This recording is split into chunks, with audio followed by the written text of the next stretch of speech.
और आप सभी का स्वागत है हमारे इस चैनल पे। आज के इस वीडियो में हम बात करेंगे कि भदोही लोकसभा चुनाव की। भदोही लोकसभा चुनाव में ऐसे तो कई दावेदार हैं और कई मुद्दे हावी रहते हैं, लेकिन सबसे पहले आज इस वीडियो में हम भदोही ज़िले के लोकसभा क्षेत्र के गठन का इतिहास का मुद्दे के बारे में बात करेंगे।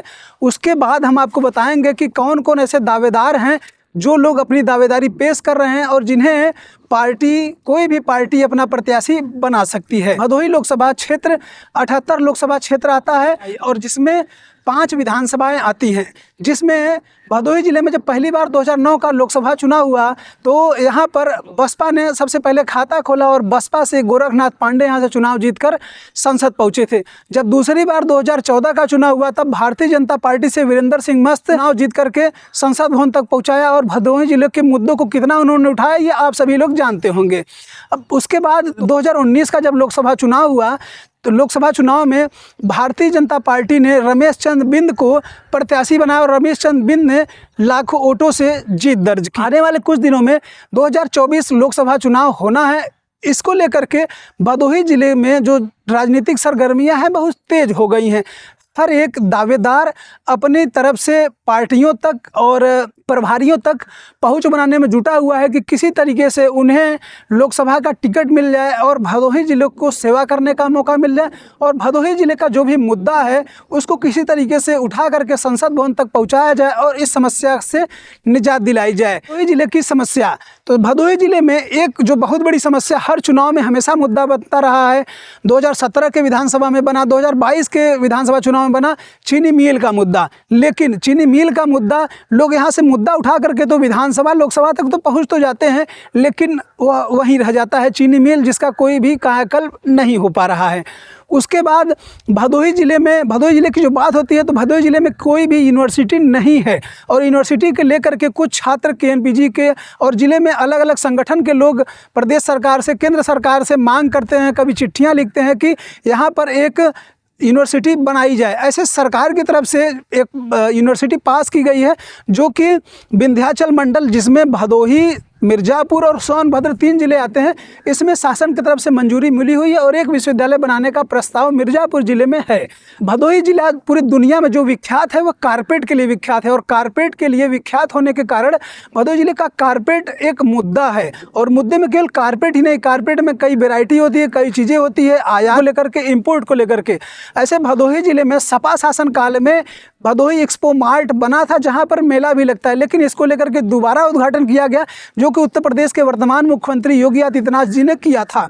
चलिए, ये तो हो गए 2-3 मुद्दे जो हमने अभी तक नोट किया, लेकिन अगर आप हमारी वीडियो पे बने हुए हैं और देख रहे हैं तो आप सबको क्या लगता है कि क्या क्या और मुद्दे हैं जो मैं भूल गया हूं? अगर आप लोग हमें कमेंट करके बताएंगे तो हम उस टॉपिक पर भी वीडियो बना देंगे और आपकी आवाज़ जनता तक, दर्शक तक पहुंचाने का काम करेंगे कि क्या क्या मुद्दे हैं जो भी यहाँ से प्रतिनिधित्व करना चाहेंगे या जो भी प्रतिनिधित्व कर रहे हैं। यहाँ पर कौन कौन ऐसे प्रतिनिधि है जो यहाँ पर पहले विधायक रह चुके हैं या सांसद रह चुके हैं और यहाँ से लोकसभा का चुनाव लड़ना चाह रहे हैं। इससे पहले नाम आता है भदोही से रंगनाथ मिश्रा का। ऐसे रंगनाथ मिश्रा के समर्थक उन्हें विकास पुरुष के नाम से जानते हैं। ऐसे रंगनाथ मिश्रा औराई विधानसभा से कई बार विधायक रह चुके हैं। पहली बार ऐसे रंगनाथ मिश्रा भारतीय जनता पार्टी से अपनी राजनीति को शुरू किए थे और भारतीय जनता पार्टी ने उन्हें विधायक बनाया। विधायक बनाने के साथ साथ मंत्री भी बनाया। आपको यह भी बता दें, भारतीय जनता पार्टी ने 1993 में पहली बार विधायक बनाया। उसके बाद रंगनाथ मिश्रा 1996 में भी MLA बने और उसके बाद जब 1996 में रंगनाथ मिश्रा मंत्री बने तो उन्हें ऊर्जा राज्य मंत्री बनाया गया। ऊर्जा राज्य मंत्री के साथ साथ उन्हें परिवार कल्याण मंत्रालय मिला और इसके अलावा वन मंत्री का पदभार भी भारतीय जनता पार्टी मिला। मतलब कि केवल एक मंत्री नहीं, कई मंत्री पद रहते हुए भदोही जिलों का साथ साथ उत्तर प्रदेश का रंगनाथ मिश्रा ने खूब सेवा किया। लेकिन इसके साथ साथ रंगनाथ मिश्रा 2019 का लोकसभा चुनाव लड़ रहे थे, गठबंधन प्रत्याशी थे, तो इन्होंने कहा था कि भदोही जिले का हमने खूब विकास किया। कोई डिग्री कॉलेज, इंटर कॉलेज, कक्षा 8वीं की 10वीं का कई स्कूल बनवाए और कई काम किया। 2019 का लोकसभा चुनाव लड़ा लेकिन इन्हें हार मिली। 2002 का चुनाव आया तो यहाँ पर से उदय भान सिंह चुनाव जीत गए और रंगनाथ मिश्रा चुनाव हार गए थे। लेकिन 2002 में जब उदय भान सिंह यहाँ से चुनाव जीत गए तो को ऊपर आरोप होने के कारण उनको अयोग्य घोषित कर दिया गया। उसके बाद जब 2005 में उपचुनाव हुआ तब रंगनाथ मिश्रा फिर चुनाव जीत गए। उसके बाद 2007 में जब चुनाव हुआ तो बसपा की पूर्ण बहुमत की सरकार बनी और बसपा प्रमुख मायावती जी ने रंगनाथ मिश्रा जी को उत्तर प्रदेश का बड़ा मंत्रालय दिया, माध्यमिक शिक्षा मंत्रालय, और माध्यमिक शिक्षा मंत्री पद रहते हुए उन्होंने भदोही जिले के साथ साथ पूरे प्रदेश की खूब सेवा की, खूब नाम कमाया। 2018 का चुनाव लड़े, मिर्जापुर से चुनाव हार गए। उसके बाद 2017 का भदोही से विधानसभा चुनाव लड़े, भदोही से हार गए। फिर 2019 में गठबंधन प्रत्याशी बनाए गए लोकसभा का, लेकिन इन्हें हार मिली।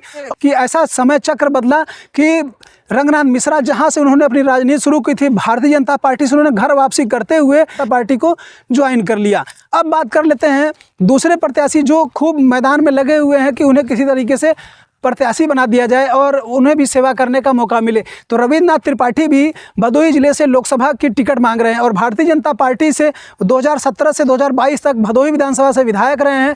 इसके पहले वो बरसठी से विधायक रहे हैं। बरसठी जौनपुर जिले में आती थी और रविन्द्रनाथ त्रिपाठी भी मांग रहे हैं। ऐसे रविन्द्रनाथ त्रिपाठी के भाई जब अनिरुद्ध त्रिपाठी इस समय भदोही जिले के जिला पंचायत अध्यक्ष हैं और बाद में 2009 से जब गोरखनाथ पांडे भदोही जिले के सांसद बने थे तब उन्होंने भदोही जिले की आवाज़ उठाई थी। ऐसे वो भी प्रत्याशी के लिए दावेदारी कर रहे हैं। अब देखना ये होगा कि पार्टी किन्हें प्रत्याशी बनाती है। इस प्रकार से कांग्रेस का और समाजवादी पार्टी का गठबंधन हुआ है, जहां पे कांग्रेस 17 सीटों पर चुनाव लड़ेगी, समाजवादी पार्टी 63 सीटों पर लड़ने का ऐलान कर चुकी है। अब देखना ये होगा कि दोनों पार्टियां, चाहे इंडिया गठबंधन हो चाहे एनडीए गठबंधन हो, सब लोग इंतजार कर रहे हैं कि किसको प्रत्याशी बनाते हैं। अगर भारतीय जनता पार्टी सामान्य वर्ग के लोगों को प्रत्याशी बनाती है तो विपक्ष वाले ओबीसी पर दांव खेलेंगे। अगर पक्ष वाले ओबीसी पर दांव खेलते हैं, मतलब एनडीए गठबंधन, तो विपक्ष वाले किसी सामान्य कैटेगरी वालों पे, सामान्य कैटेगरी कैंडिडेट पे दांव खेलना चाहेंगे। उपचुनाव में यहाँ पे प्रत्याशी नहीं घोषित हुआ क्योंकि भारतीय जनता पार्टी की 2 मार्च को प्रत्याशियों की घोषणा की गई, जिसमें पूरे देश भर से 195 प्रत्याशियों की घोषणा की गई, जिसमें से उत्तर प्रदेश में 51 प्रत्याशियों की घोषणा की गई। लेकिन जहाँ पे सबसे बड़ी बात यह है कि अब देखना ये होगा कि कौन सी पार्टी किसे प्रत्याशी बनाती है। लेकिन बीच बीच में सुनने में ये आ रहा है तो ललितेश पति त्रिपाठी भदोही से विधान सांसदीय का चुनाव लड़ सकते हैं। अब देखना ये होगा कि कौन सी पार्टी किसे प्रत्याशी बनाती है। और बसपा भी अभी कोई पत्ते नहीं खोल रही क्योंकि वो कह चुकी है कि हम गठबंधन में नहीं रहेंगे, लेकिन अभी भी कोई भरोसा नहीं है कि वह गठबंधन में आ भी सकती हैं और नहीं भी आ सकती हैं। तो आप सबको क्या लगता है कि जितना मैंने नाम लिया इसमें से किसको प्रत्याशी बनाया जाना चाहिए, नहीं बनाया जाना चाहिए, या कुछ लोगों का मैं नाम नहीं ले पाया हूं तो उनमें से किसको प्रत्याशी बना सकती हैं कोई भी पार्टी, चाहे इंडिया गठबंधन हो या एनडीए गठबंधन हो। ऐसे इन सब खबरों को लेकर के आप क्या सोचते हैं, अपनी राय जरूर दें।